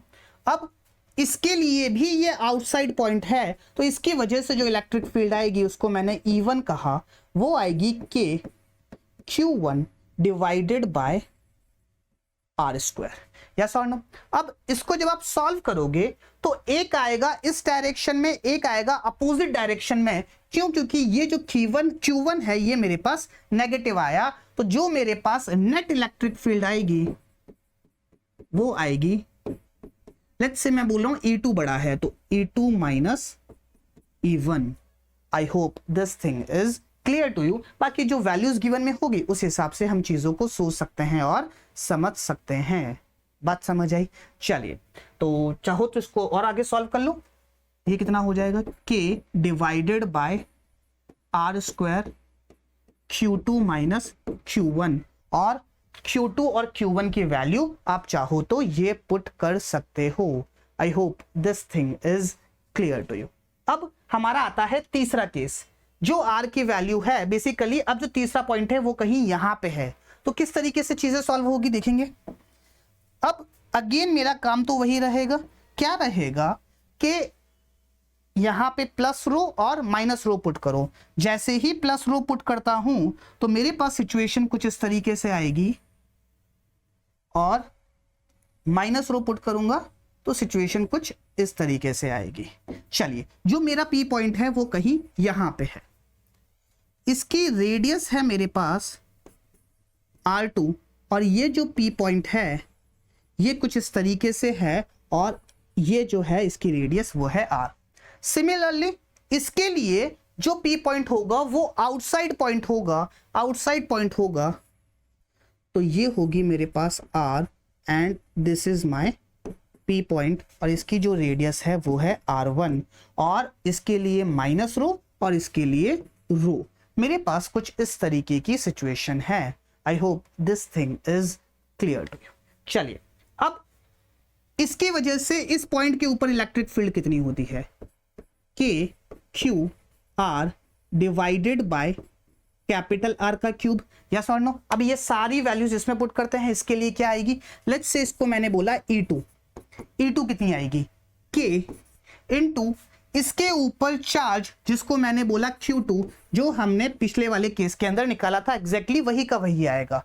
तो के Q2 into are divided bye R2 का क्यूब, यस और नो, बिल्कुल सही बात। सिमिलरली अगर मैं इसके लिए बात करूं तो इसके लिए जो इलेक्ट्रिक फील्ड आएगी, बेसिकली ये आउटसाइड पॉइंट है, तो क्या आएगा, के Q1 divided by R square. अब ये जो इलेक्ट्रिक फील्ड आएगी ये आएगी नेगेटिव। क्यों नेगेटिव आएगी, क्योंकि मेरे पास जो Q1 है वो नेगेटिव आएगा। क्यों नेगेटिव आएगा, क्योंकि इसके लिए जो वॉल्यूम चार्ज डेंसिटी है वो नेगेटिव है, तो मेरे पास जो नेट इलेक्ट्रिक फील्ड आएगी वो आएगी E2 माइनस E1। क्यों, क्योंकि अगर मैं ये पॉइंट लेता हूं तो E2 मेरे पास इस डायरेक्शन में आएगा, तो E1 मेरे पास इस डायरेक्शन में आएगा। क्यों, क्योंकि अंदर वाला जो स्फीयर है ये नेगेटिवली चार्ज्ड है, नेगेटिवली चार्ज है, तो इलेक्ट्रिक फील्ड मेरे पास इस डायरेक्शन में आएगी। तो E2 minus E1 will be my net electric field. I hope this thing is clear to you, और इस तरीके से हम चीजों को सोचेंगे और समझेंगे। तो जब भी मेरे पास कैविटी का सवाल आएगा तो हम क्या करेंगे, उसके अंदर अगर मेरे पास सरफेस चार्ज डेंसिटी है तो प्लस सिग्मा माइनस सिग्मा रखेंगे, और अगर वॉल्यूम चार्ज डेंसिटी है तो प्लस रो माइनस रो रख के चीजों को सॉल्व करेंगे। I hope this thing is clear to you. Okay, चलिए अब इसी चीज को हल्का सा आगे बढ़ाते हैं, थोड़ा और अच्छा सवाल देखते हैं। क्या बोला है, A solid sphere with cavity and volume charge density rho, find electric field at point P। कहने का मतलब क्या है, और भी बातें हमको गिवन में है सवाल में, क्या क्या बातें गिवन में है, सबसे पहले उसकी बात करते हैं। सबसे पहली बात, ये जो सॉलिड स्फीयर है बड़ा वाला, इसकी रेडियस मेरे पास कितनी है, इसकी रेडियस है मेरे पास R1, ठीक है। ये जो कैविटी हमने बनाई, ये जो कैविटी हमने बनाई, इसकी रेडियस कितनी है, इसकी रेडियस हमारे पास है R2, और P पॉइंट कहां है, P पॉइंट कहीं यहां पे है। P, अरे कहां गया पॉइंट, ये रहा, P पॉइंट कहीं यहां पे है, और इस पॉइंट के ऊपर मुझे बतानी है कि इलेक्ट्रिक फील्ड कितनी होगी और क्या उसका डायरेक्शन होगा। I hope the question is clear to you. अब बात को जरा गौर से समझो, हम क्या करेंगे, हम ये करेंगे कि यहां पे ये जो खाली जगह है इसके अंदर प्लस रो और माइनस रो रखेंगे, यस और नो, और प्लस रो और माइनस रो रखेंगे और चीजों को सोचने की कोशिश करेंगे। सबसे पहले डायग्राम नहीं बना रहा हूं, डायरेक्ट करते हैं। जब मैंने प्लस रो रखा तो ये मेरे पास पूरा एक सॉलिड स्फीयर बन गया, और सॉलिड स्फीयर अगर मेरे पास बन गया तो इलेक्ट्रिक फील्ड कितनी आएगी, रो OP। अगर मैं इस पॉइंट को P बोल रहा हूं, सॉरी O बोल रहा हूं, तो ये जो मेरे पास एक स्ट्रेट लाइन बनेगी कुछ इस तरीके से,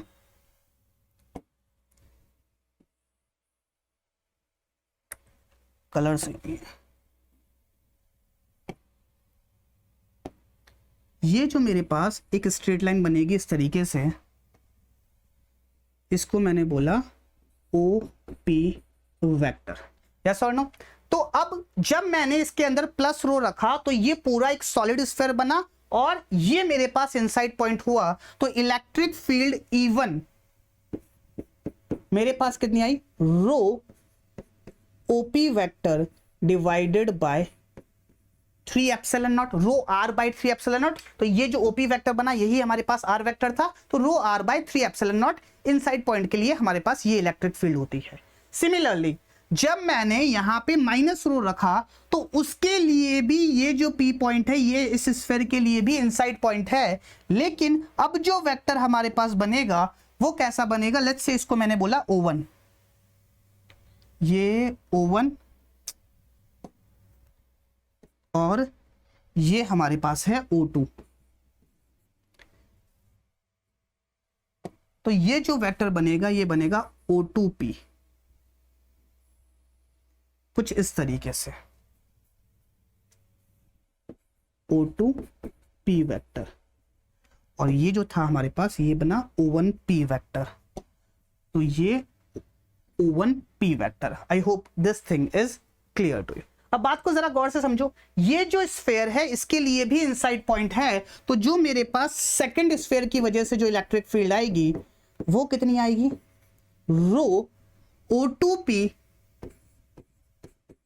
डिवाइडेड बाय 3 एप्सिलॉन नॉट, और यहां पे रो नहीं आएगा, क्या आएगा, माइनस रो आएगा। अगर मुझे नेट इलेक्ट्रिक फील्ड लिखनी है तो क्या ये E1 माइनस E2 वेक्टर हो जाएगा, E1 माइनस E2 वेक्टर, तो ये रो बाय 3 एप्सिलॉन नॉट तो मेरे पास कॉमन आ जाएगा, E1 के अंदर आएगा O1P माइनस O2P, यस और नो। अब O1P minus O2P, minus O2P बोले तो ये जो O2P है इसको रिवर्स कर दो और ऐड कर दो। कहने का मतलब मैं क्या कहना चाह रहा हूं यहां पे, क्या मैं इसको rho by 3 epsilon naught O1P plus of minus O2P vector, क्या इस तरीके से चीजें होगी। कहने का मतलब क्या हुआ, इसको रिवर्स करो और इसका रिजल्टेंट वेक्टर निकालो, तो जो मेरे पास रिजल्टेंट वेक्टर निकल के आएगा क्या वो O1 O2 होगा क्या, यस और नो। तो O1P माइनस O2P क्या बनेगा, O1 O2। तो क्या मैं ऐसा कह सकता हूं क्या कि जो मेरे पास नेट इलेक्ट्रिक फील्ड आएगी वो आएगी rho by 3 epsilon naught into O1 O2 vector. आप चाहो तो इसको ऐसे समझ सकते हो कि O2P को मैंने रिवर्स किया और फिर रिजल्टेंट निकाला। रिजल्टेंट बोले तो फर्स्ट वेक्टर की टेल से लास्ट वेक्टर का हेड जुड़ रहा है, तो वो रिजल्टेंट क्या बनेगा, O1 O2, this would be my resultant. या फिर इसको ऐसे भी समझ सकते हो, O1P माइनस O2P क्या बनेगा, O1 O2, तो ये मेरे पास O1 O2 बना।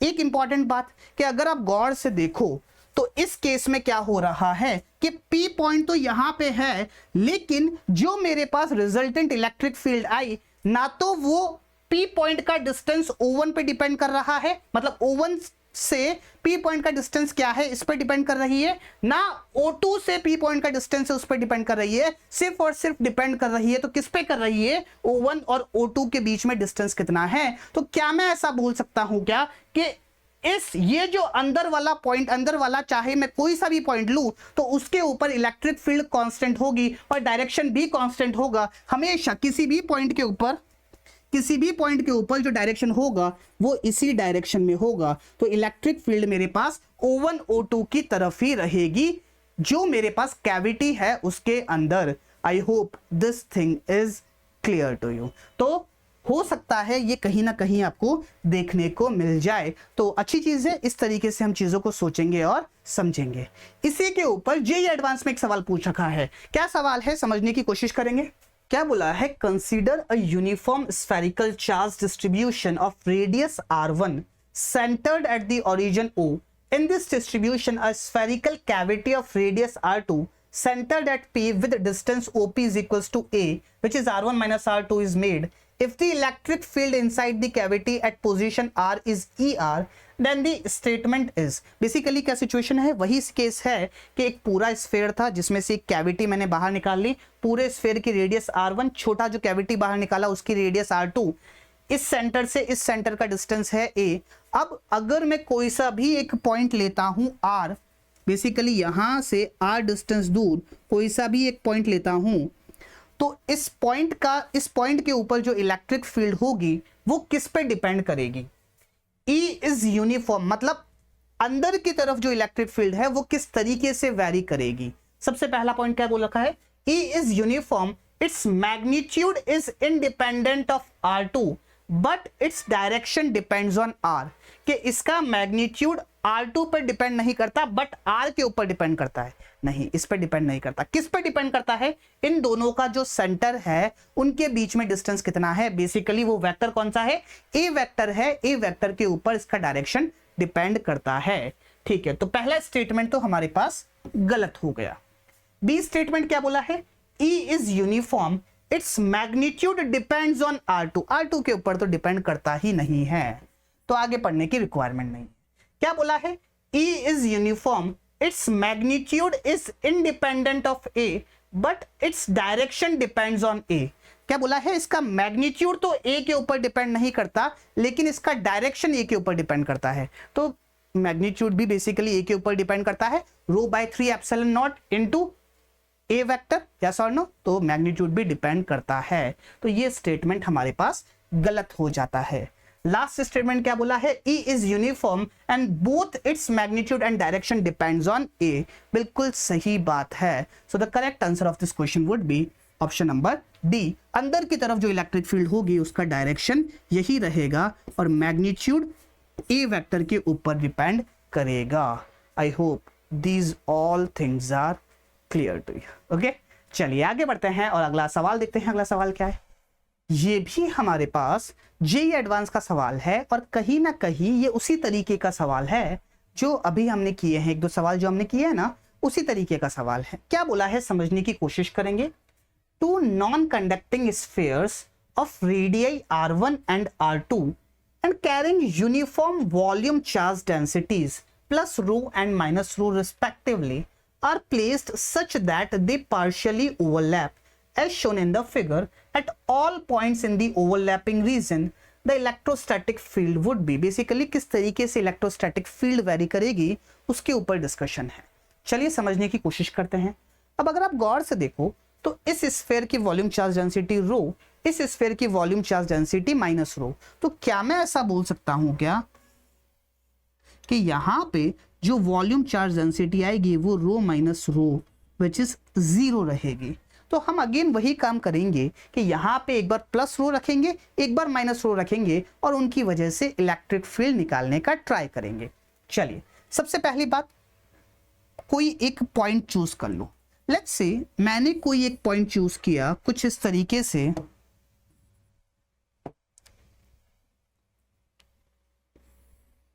ये P पॉइंट है और इससे इसका डिस्टेंस कुछ इस तरीके से है।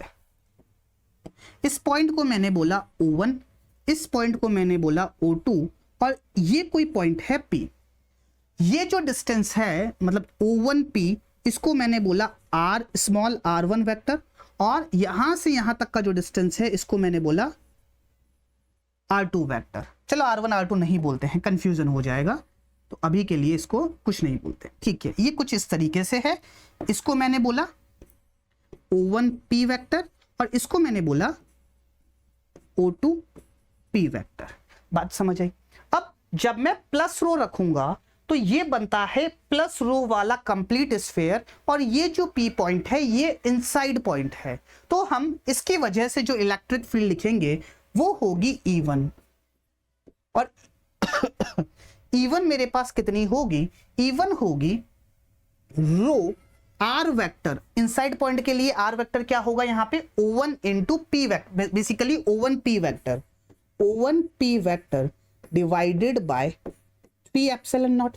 सिमिलरली ये वेक्टर फॉर्म में हम लिख रहे हैं E1 E2।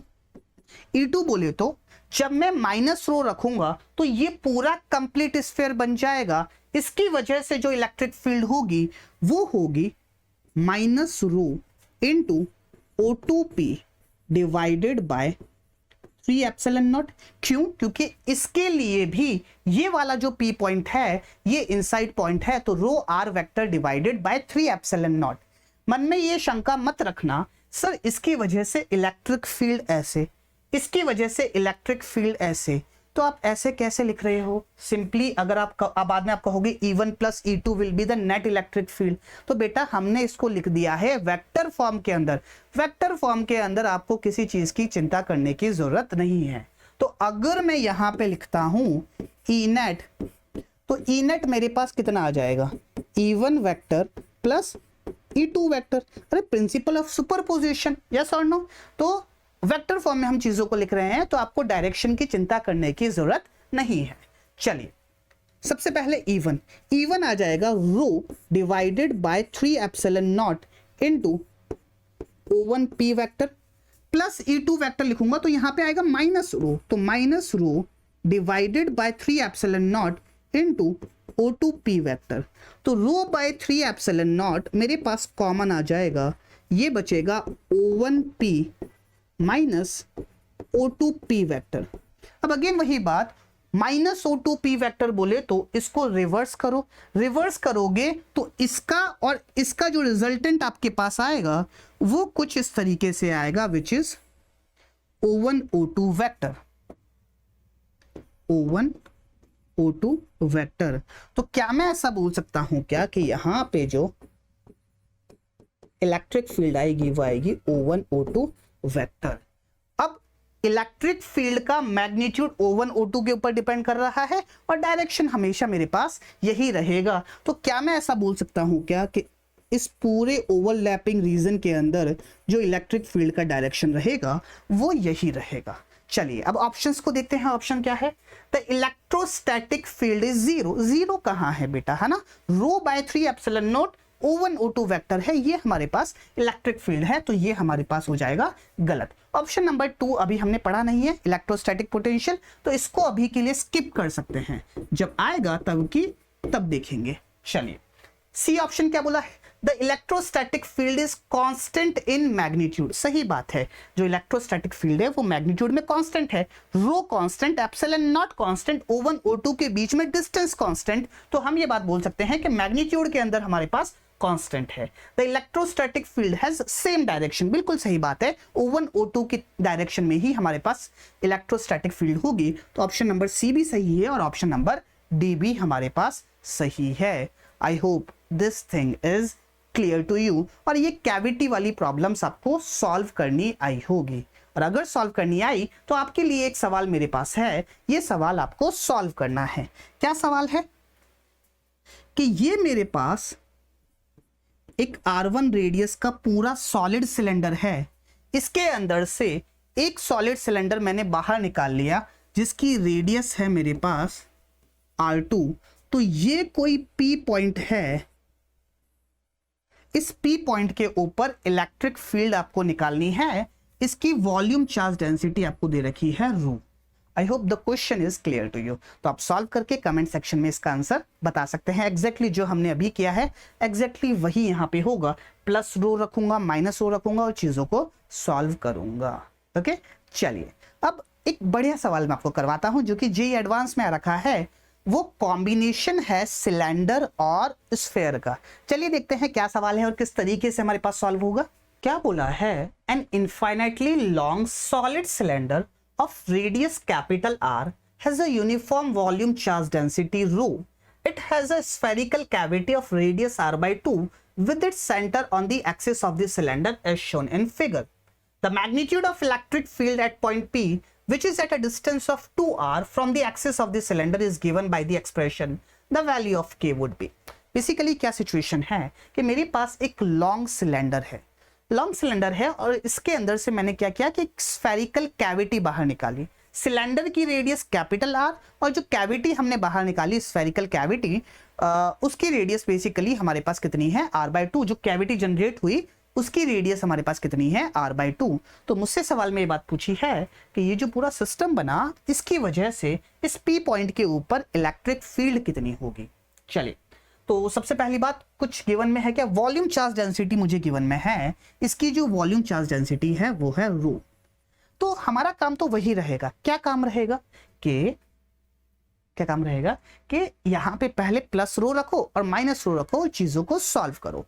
चलिए, तो ये जो सिलेंडर है इसको मैंने बोला फर्स्ट सरफेस, और ये जो मेरे पास स्फीयर है इसको मैंने बोला सेकंड सरफेस। जब मैं प्लस रो रखूंगा तो जो इलेक्ट्रिक फील्ड आएगी उसको मैंने बोला E1।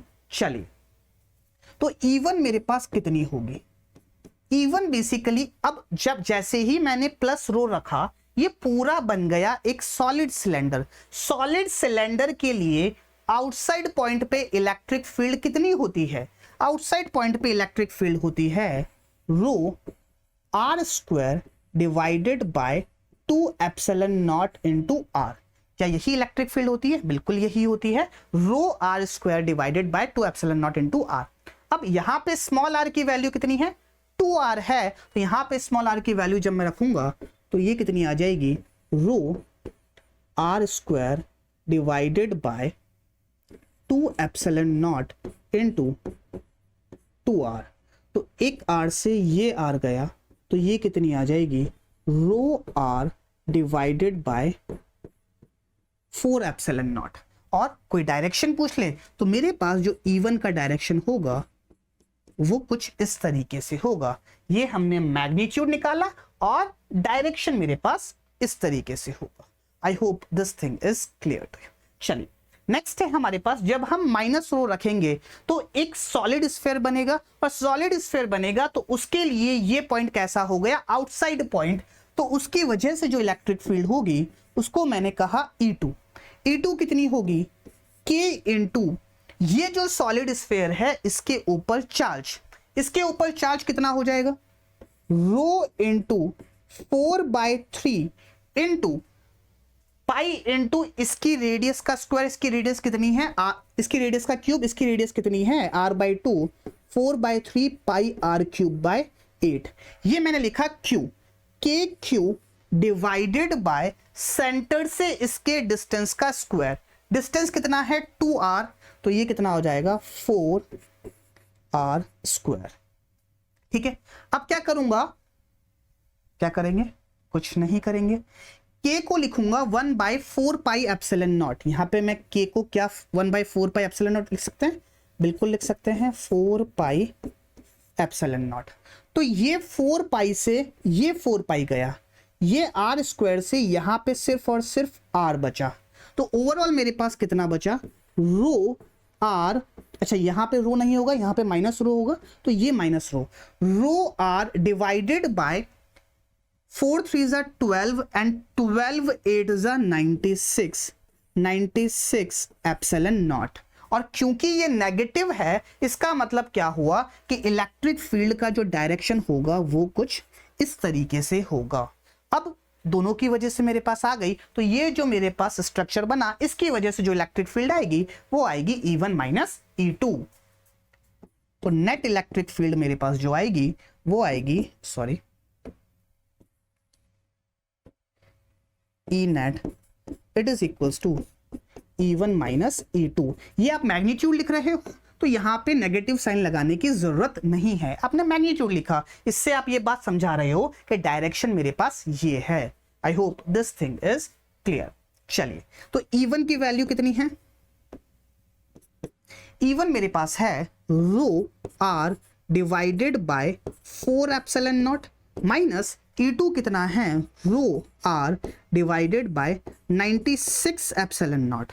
तो मेरे पास यहाँ पे क्या बना? रो आर तो constant, rho are by epsilon naught तो मेरे पास बाहर आ जाएगा, अंदर बचेगा 1/4 माइनस 1/96। तो यहाँ पे जो एलसीएम आएगा वो आएगा 96, और यहाँ पे कितना बचेगा? 24 माइनस 1, तो ये कितना बनेगा?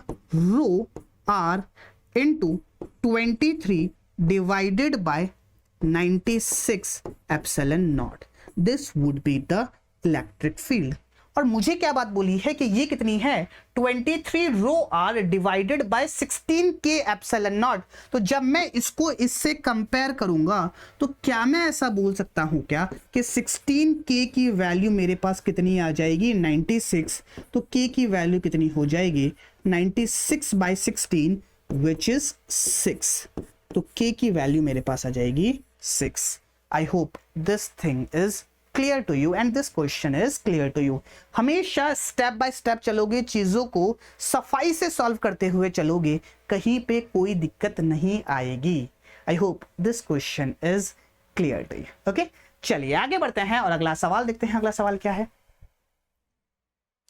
क्या बोला है, figure shows two solid spheres with uniformly distributed charge throughout their volumes. Each has a radius r.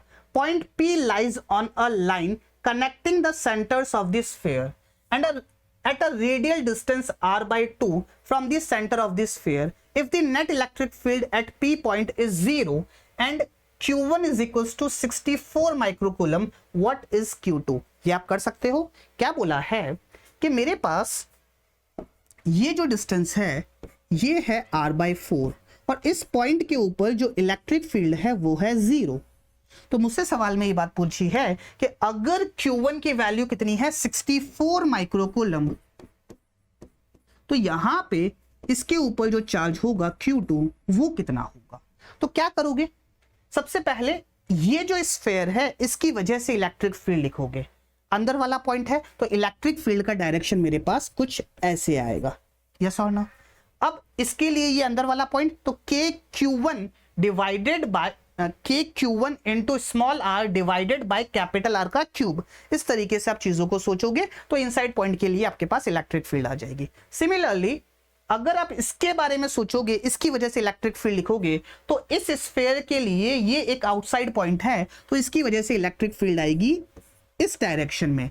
दोनों इलेक्ट्रिक फील्ड का मैग्नीट्यूड सेम होना चाहिए, कभी इस पॉइंट के ऊपर इलेक्ट्रिक फील्ड आएगी 0, तो आप इस तरीके से चीजों को सोच सकते हो और इलेक्ट्रिक फील्ड निकाल सकते हो। ठीक है, तो सॉल्व कीजिएगा और बताइएगा कमेंट सेक्शन में कि क्या इसका सही आंसर है। ओके, चलिए आगे बढ़ते हैं और अगला सवाल देखते हैं। अगला सवाल क्या है, ये बढ़िया सवाल है। ये एक ऐसा सवाल है जो आपका पूरा गॉस लॉ में अभी तक आपने जितना पढ़ा है, चाहे वो सॉलिड एंगल हो गया हो, सिलेंडर हो गया हो, स्फेयर हो गया हो, सारे कॉन्सेप्ट को टेस्ट करेगा। तो ये अभी मैं नहीं करवा रहा हूँ, ये आपको करवाऊंगा नेक्स्ट लेक्चर में। तब तक आपको क्या करना है, इस सवाल को खुद से अटेम्प्ट करना है और उसका सॉल्यूशन आप मुझे एक फोटो खींच के हमारे टेलीग्राम चैनल पे अपडेट कर सकते हैं और कमेंट सेक्शन में बता सकते हैं कि क्या इसका आंसर आएगा। ये आपके लिए प्रैक्टिस के लिए है, नेक्स्ट क्लास में हम इसका सॉल्यूशन देखेंगे। ओके, चलिए आगे बढ़ते हैं और अगला सवाल देखते हैं। अगला सवाल क्या है, क्या बोला है, मेरे पास सिचुएशन क्या है कि मेरे पास एक यूनिफॉर्मली चार्ज्ड सॉलिड स्फीयर है जिसकी रेडियस मेरे पास है कैपिटल R। एक यूनिफॉर्मली चार्ज्ड सॉलिड स्फीयर जिसकी रेडियस मेरे पास क्या है, कैपिटल R। और मैंने क्या किया, इस सॉलिड स्फीयर के अंदर एक पतली सी स्ट्रॉ डाल दी या फिर पतला सा एक टनल खोद दिया मैंने। और फिर क्या किया कि टनल कहां पे खोदा, सबसे पहली बात डिस्टेंस कितना है, ये जो डिस्टेंस है मेरे पास ये है r/2 डिस्टेंस। ये बात मुझे सवाल के अंदर दे रखी है। और टनल खोदने के बाद मैंने क्या किया, यहां पे रखा एक -q चार्ज, -q चार्ज रखा। अब मुझसे सवाल में क्या बात बोली है कि अगर मैं इस -q को इस डायरेक्शन में छोटा सा डिस्प्लेसमेंट देता हूं x, तो इसका मोशन किस तरीके का होगा, सिंपल हार्मोनिक होगा या कोई और तरीके का मोशन होगा। मुझसे सवाल में ये बात पूछी है। अब अगर इसका मोशन सिंपल हार्मोनिक होगा तो ये बात बताओ कि उस सिंपल हार्मोनिक मोशन का टाइम पीरियड कितना होगा, ये सवाल मुझसे पूछा है। अब सवाल उठता है कि किसी भी मोशन को हम सिंपल हार्मोनिक मोशन कब कहते हैं। उसके लिए मेरे पास दो कंडीशन का सेटिस्फाई होना जरूरी है।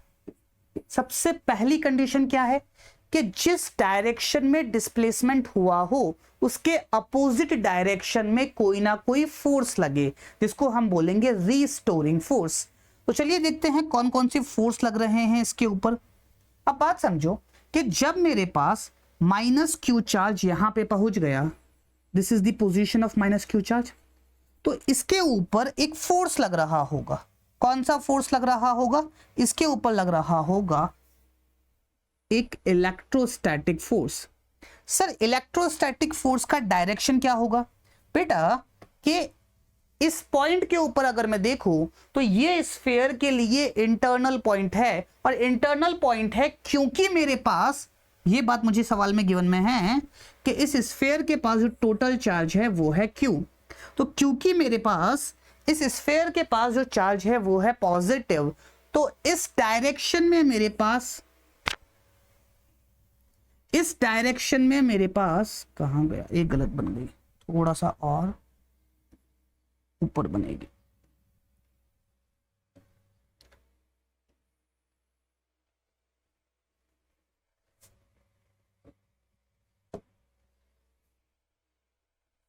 इस डायरेक्शन में मेरे पास क्या होगी? इलेक्ट्रिक फील्ड होगी।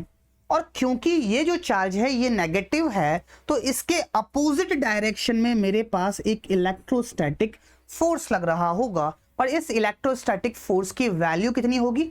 Q इंटू ई। तो इलेक्ट्रोस्टैटिक फोर्स कितना है? Q इंटू ई। Q तो मेरे पास Q ही रहेगा, और E बेसिकली इंटरनल पॉइंट है, तो इंटरनल पॉइंट के लिए लेट्स से मैंने ये बात कही कि ये जो डिस्टेंस है ये है R, तो मेरे पास इलेक्ट्रिक फील्ड कितनी आएगी? K Q R divided by capital R का स्क्वायर, सॉरी कैपिटल R का क्यूब। ये मेरे पास निकल के आएगी क्या? Electric field. अब बात को जरा गौर से समझेंगे, सॉरी ये मेरे पास निकल के आएगा इलेक्ट्रोस्टैटिक फोर्स। अब बात को जरा गौर से समझेंगे कि x इस डायरेक्शन में, इसके अपोजिट डायरेक्शन में तो कोई फोर्स ही नहीं लग रहा है, तो मेरे पास SHM होगा कि नहीं होगा? नहीं होगा, नहीं, गलत बात होगा। क्यों? क्योंकि भले ही ये वाला फोर्स इस डायरेक्शन में ना लग रहा हो, लेकिन इसका एक कंपोनेंट इस डायरेक्शन में लगेगा, और वो कंपोनेंट मेरे पास क्या होगा? इसका एक कंपोनेंट इस डायरेक्शन में होगा। अगर मैं इस एंगल को थीटा बोल रहा हूं, तो क्या मैं ऐसा बोल सकता हूं क्या कि इस डायरेक्शन में एक फोर्स लगेगा which is F sin theta? तो पहली कंडीशन तो मेरे पास सेटिस्फाई हो गई, जिस डायरेक्शन में डिस्प्लेसमेंट, उसके अपोजिट डायरेक्शन में मेरे पास एक रीस्टोरिंग फोर्स लग रहा है। दूसरी कंडीशन मेरे पास क्या होनी चाहिए? दूसरी कंडीशन मेरे पास होनी चाहिए कि F should be directly proportional to minus x. Minus तो हमको ये बात बता रहा है कि जिस डायरेक्शन में एक्स है उसके अपोजिट डायरेक्शन में फोर्स लग रहा है। ठीक है, चलिए अब फोर्स को देखते हैं। तो मेरे पास जो फोर्स निकल के आया F रीस्टोरिंग जिसको मैं कहूंगा, वो निकल के आया F साइन थीटा। यहां पे F रीस्टोरिंग की बात होती है कि जो भी रीस्टोरिंग फोर्स लग रहा है that should be directly proportional to minus x. चलिए तो ये कितना हो जाएगा? सबसे पहली बात, अगर मैं इस डायरेक्शन को पॉजिटिव बोल रहा हूं तो ये डायरेक्शन मेरे पास नेगेटिव हो जाएगा, तो ये कितना हो जाएगा? माइनस के capital Q small q R divided by R cube into sine theta. Sine theta क्या होगा? Perpendicular divided by hypotenuse which is perpendicular है x divided by hypotenuse which is small r। तो क्या मैं ऐसा बोल सकता हूं क्या कि जो रीस्टोरिंग फोर्स मेरे पास आया वो आया माइनस के capital Q small q divided by R cube into x। और अगर आप गौर से देखो तो ये तो मेरे पास कांस्टेंट है, F is directly proportional to minus x, यहाँ पे आ गया। अब इस तरीके से मेरे पास सिचुएशन आ गई। अच्छा, एक और बात जो मुझे सवाल के अंदर ही गिवन में है कि इसका मास कितना है m, तो क्या मैं यहां से एक्सेलरेशन निकाल सकता हूं क्या? एक्सेलरेशन कितना हो जाएगा? F restoring divided by mass, तो ये कितना हो जाएगा? माइनस के capital Q small q divided by R cube into m into x। ये अगर मेरे पास एक्सेलरेशन आया तो इसको जब मैं कंपेयर करूंगा, acceleration is equals to minus omega square x के साथ, तो मेरे पास ओमेगा की वैल्यू कितनी आ जाएगी? ओमेगा की वैल्यू आ जाएगी रूट ऑफ के capital Q small q divided by R cube into m। और अगर ओमेगा की वैल्यू ये आई तो टाइम पीरियड क्या होता है? 2 पाई बाय ओमेगा, तो ये हो जाएगा 2 पाई R cube m divided by K capital Q small q. This would be the time period for this oscillation. I hope this question is clear to you. अब इसी के जैसा एक और सवाल हमारे पास है जो आपके पास होमवर्क है. क्या सवाल है? वही बात कि मेरे पास एक Q चार्ज का सॉलिड स्फीयर है जिसकी रेडियस कैपिटल R है. अब मैंने क्या किया कि जो चार्ज रखा -Q वो सेंटर के ऊपर रखा और इसको अब इस डायरेक्शन में डिस्प्लेसमेंट दिया x. तो मुझसे सवाल में ये बात पूछी है कि इसका जो मोशन होगा वो किस तरीके का होगा और अगर SHM होगा तो उसका टाइम पीरियड क्या होगा. एग्जैक्टली बिल्कुल उसी तरीके से होगा जब पार्टिकल यहाँ पे पहुंच जाएगा. अच्छा, इसका मास भी गिवन में, इसका मास कितना है m. जब यहाँ पे पहुंच जाएगा तो इसके ऊपर इस डायरेक्शन में एक फोर्स लगेगा और उस फोर्स की वजह से ये वापस नीचे आएगा और SHM करेगा और उस SHM का टाइम पीरियड कितना होगा ये बात आपको निकालनी है और कमेंट सेक्शन में इसका आंसर देना है. ओके, तो आज के लिए इतना ही. वो जेईई एडवांस वाला सवाल जरूर ट्राई कीजिएगा. That's it from my side for today. Thank you so much everyone. All the best. पढ़ते रहिए.